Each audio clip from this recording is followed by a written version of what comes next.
Tim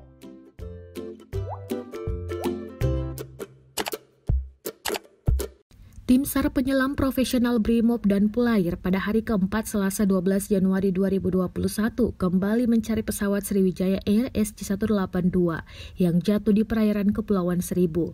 Katim Korp BRIMOB Polri Ibtu Wahyu mengatakan tim penyelam berhasil mendapatkan bagian tubuh korban dan barang-barang milik korban.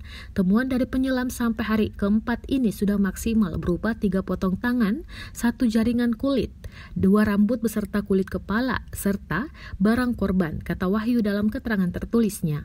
Temuan itu kemudian ditangani oleh tim dari kesehatan Korp BRIMOB yang dipimpin oleh Ibtu Yano serta Ibtu Wahyu.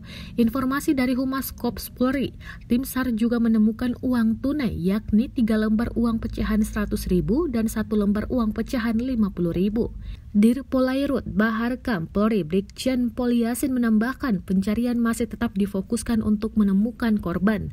Seperti diketahui pesawat Sriwijaya Air SJ182 hilang kontak di antara Pulau Laki dan Pulau Lancang, Kepulauan Seribu pada Sabtu sekitar pukul 14.40 waktu Indonesia Barat atau 4 menit setelah lepas landas dari Bandara Soekarno-Hatta, Tangerang.